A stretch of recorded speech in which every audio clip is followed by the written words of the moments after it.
I did something really stupid.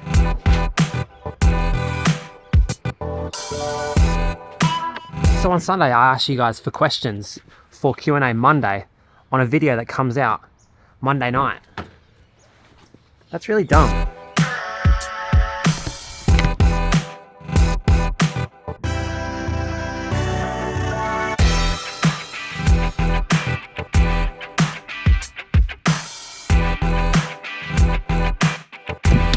So guys, Monday morning Q&A day.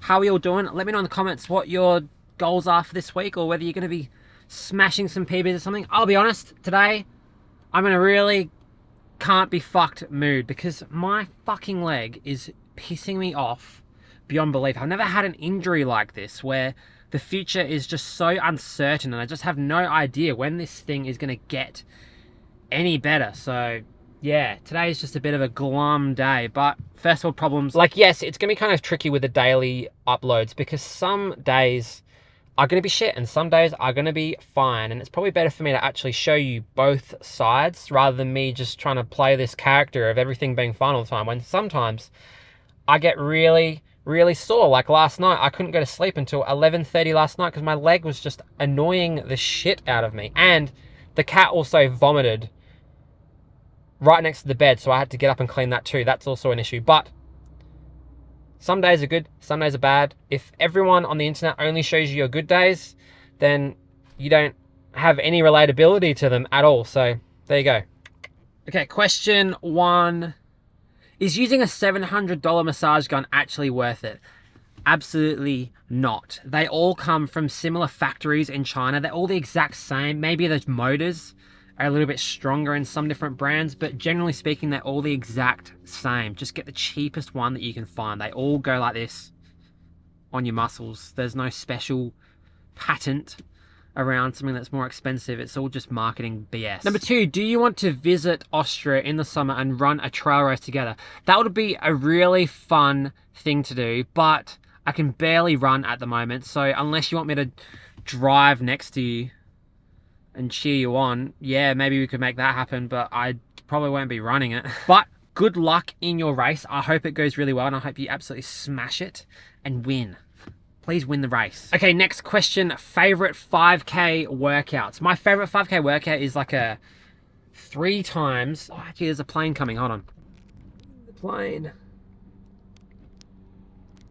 You guys see the plane? Okay, favorite 5K workout is 3 rounds of 1K, 400, 400. Everything has a 1-minute rest break in between, standing rest, and you just rip it as hard as you can. And what's good about this workout is that the last round of 1K, 400, 400, whatever you can hold for that 1K and the 400 reps, your 5K race pace is going to be around that. So it's kind of a weird testing, you know, predictor session that I figured out. I actually stumbled across this workout randomly. I just kind of made it up on the day, and then I did it a couple of times before trying to do 5K PBs, and always ended up that in that last round of 1K, 400, 400, I'd always nail exactly the same pace as what I'd end up running the following week for a 5K time trial.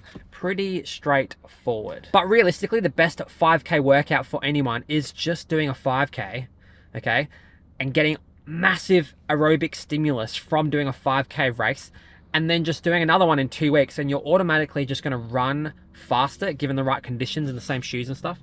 It's really good to do like a tune-up race. That's the only way that you can get mega fit, mega quick. Question number whatever. You mentioned playing soccer in your previous history. Do you think that that made a difference to your running? Oh, we got another plane. We got another plane. Hold on. Okay, let's do that question again. You mentioned playing soccer. Do you think that made a difference to your running? I think yes and no. Yes, in the fact that I probably ran 10, 15 Ks per week for my whole childhood until about 24 when I stopped playing soccer. And then I had a 3-year break doing absolutely nothing. And then I started running again at age 26 or 27, probably 27, I think. It was about 2 and a bit years ago. And so I think that makes a big difference in terms of, you know, aerobic capacity and things like that. But at the same time, it also probably doesn't transfer as much as you'd expect, because even when I was an adult playing soccer, the furthest that we ever run was like a 1K time trial. And that wasn't like aerobic easy mileage. It was like running a flat out 1K time trial, and we would do repeats of that, which is pretty brutal. So I think it transfers in terms of raw potential to get fit. It just doesn't transfer into actual fitness for a long distance event. Does that make sense? But you know what else doesn't transfer into raw fitness and potential? Being injured for months on end, for fuck's sake. I need to go back to work. See ya.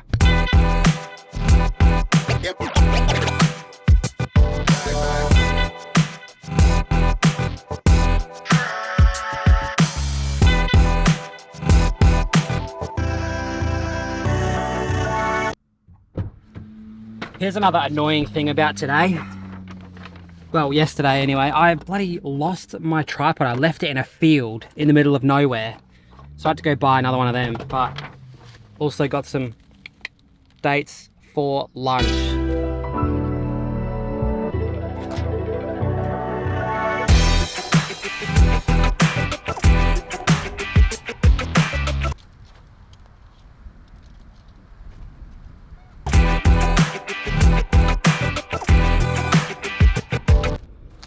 Fucking sick of these exercises. Pissing me off now. I think what I'm gonna do is just probably take a week off running because it's just not working out right now, and I'm not gonna get any fitter from it anyway, and it's only gonna be risky. So, and the thing is like my strength is pretty good at the moment. Like I'm really strong, and my weight's really good. Like everything is ready for me to just start crushing. I just need this hip and this leg to not be annoying. But that is just the definition of first world problems. I just gotta get over it.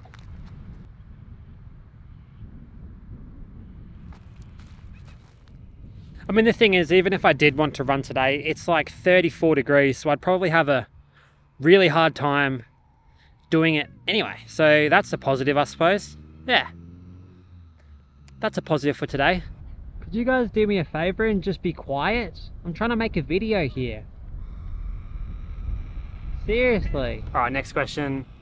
I know you said no more shoe reviews, but could you give a 30-second review of the blue NovaBlast? Yep. Yes, I can. Generally speaking, they're pretty good. The only issue is that anything over like a 4-minute 10K pace, they start to feel really dead on me at the front. I know that they're just a daily trainer, but you'd think that they would be able to extend a little bit further. I found that the NovaBlast before this, the white ones that I had, felt a little bit better actually when running really fast, but these feel much better for like daily, just kind of chugging along compared to the old NovaBlast. So, you know, checks and balances basically. They're really good. They're really good. They're definitely better than the New Balance 1080 version 13s and 14s. And actually, you know, now that I think about it, they're probably the best daily shoe I've had in a while, probably since the New Balance 1080 V12s. They're just a little bit dead on the front, but that's okay. Okay, next question. Also a running shoe question. You know, you guys are pushing your luck here with running shoe questions on this channel. How much faster are super shoes or carbon plated shoes? So I did a video many months ago now about that, and it was about 5 to 6 seconds per K. There's another helicopter. So like I was saying, I did a video about this and I tested the Vaporfly 2s against other pairs of shoes that were just like normal trainers, and it was about 5 seconds per kilometer, which is pretty big. Think about that over a marathon. You might get a couple of minutes, but here's the thing, right? And this might be a video that I'm gonna make tomorrow.